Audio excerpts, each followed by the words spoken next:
अस्सलाम वालेकुम dear students. आज हम कॉम्प्लेक्स नंबर्स के बारे में पढ़ेंगे। तो कॉम्प्लेक्स नंबर्स क्या हैं? एक्चुअली कॉम्प्लेक्स नंबर्स जो हैं उनमें हमारे पास उसके दो पार्ट्स होते हैं। एक होता है रियल नंबर्स का पार्ट और दूसरा होता है इमेजिनरी नंबर्स का पार्ट। ठीक है, जो रियल नंबर्स होते हैं, ठीक है, वो आप जानते हैं 1 है, 2 है, 3 है। लेट्स सपोज ये हमारे रियल नंबर्स हैं। और जो इमेजिनरी नंबर्स होते हैं हम उनको आयोटा के साथ लिखते हैं। आयोटा हमारे पास क्या है? प्योरली इमेजिनरी नंबर है।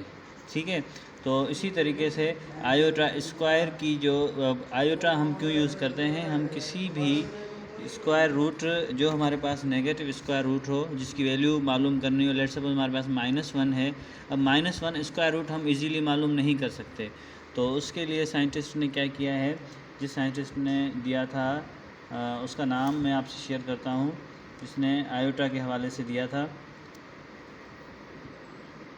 Euler scientist.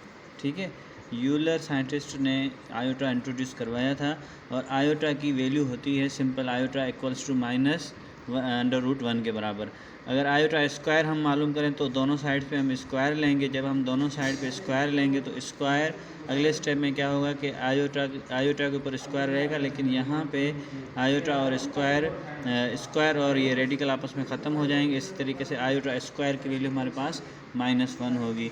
तो ये बात आपने हमेशा जहन में रखनी है कि आयोटा स्क्वायर की वैल्यू -1 होती है। और इसी तरीके से हमारे पास आयोटा के जो स्क्वायर की जो वैल्यूज़ है वो अगर हम मल्टीपल में मालूम करना चाहें, लेट सपोज कि आयोटा के ऊपर पावर है 10। अब आयोटा 10 की वैल्यू हम कैसे मालूम करेंगे? आयोटा 10 की वैल्यू मालूम करने के लिए हम सबसे पहले इसके पावर को ब्रेक करेंगे। कैसे? लेट सपोज के पावर को मैंने 2 और 5 में ब्रेक किया है। कैसे? 2 5 ज़ा 10 हो जाएगा। इसी तरीके से अगर आयोटा 10 की वैल्यू हमें मालूम करनी हो तो हम कैसे मालूम कर सकते हैं कि इसके पावर को ब्रेक करेंगे 2 और 5 में। अब देखें कि आयोटा स्क्वायर की वैल्यू हमारे पास है -1 के बराबर। ठीक है, तो इसकी जगह हम -1 पुट करेंगे।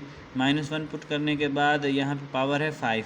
आपको पता है कि पावर अगर हमारे पास जो है ऑड नंबर में हो तो -1 ही रहेगा। मीन्स के आयोटा के ऊपर पावर 10 जो है उसकी वैल्यू हमारे पास -1 आएगी। इसी तरीके से अगर मैं दूसरे पावर्स की बात करूं, लेट सपोज आयोटा के ऊपर पावर है 4। अगर ये आपने मालूम करना है तो इसके पावर को भी सबसे पहले हम ब्रेक करेंगे। कैसे? कि आयोटा स्क्वायर फिर ये होल स्क्वायर। अब आपने आयोटा 4 कैसे मालूम करना है कि आयोटा स्क्वायर की जगह उसकी वैल्यू रिप्लेस करनी है। वो वैल्यू क्या है? -1 है। तो हम यहाँ पे पुट करेंगे -1। ठीक है, उसके बाद ये होल स्क्वायर। अब आपको पता है कि पावर अगर हमारे पास इवन नंबर में हो तो आंसर इसका +1 आ जाएगा। ठीक है, इसी तरीके से मुख्तलिफ़ आयोटा के जो पावर्स होते हैं मल्टीपल में हम वो मालूम कर सकते हैं। लेट सपोज आयोटा के ऊपर पावर है 8, तो पावर 8 को भी हम ब्रेक करेंगे। कैसे? आयोटा स्क्वायर और पावर जो है यहाँ पर होल पावर में आ जाएगा 4।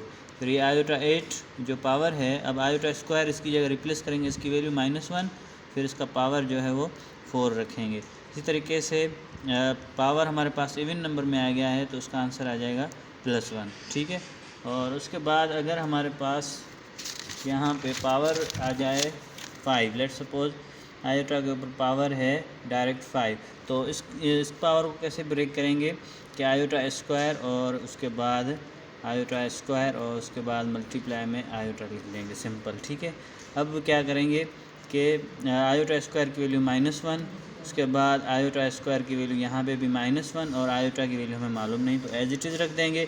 अब आयोटा पावर 5 किसके बराबर हो जाएगा? -1 मल्टीप्लाई -1, ये प्लस का 1 हो जाएगा। और प्लस के 1 को अगर हम आयोटा से मल्टीप्लाई करें तो सिंपल ये आयोटा हो जाएगा। मीन्स आयोटा पावर 5 जो है वो सिंपल आयोटा के बराबर हमें आंसर मिलेगा।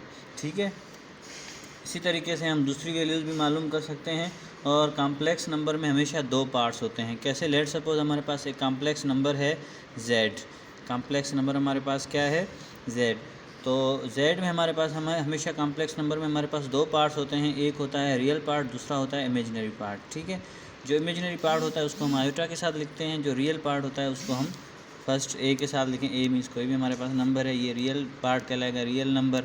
ठीक है, और ये इसका इमेजिनरी नंबर कहलाएगा या फिर इमेजिनरी पार्ट। ठीक है, इसी तरीके से अगर हम दूसरा कोई नंबर ले, लेट सपोज 3 + 4 आयोटा। ठीक है, तो यहाँ पे 3 हमारा क्या है, रियल नंबर है या रियल पार्ट है, और 4 आयोटा हमारा क्या है, ये है इसका इमेजिनरी पार्ट। अगर कोई सवाल हो तो आप पूछ सकते हैं।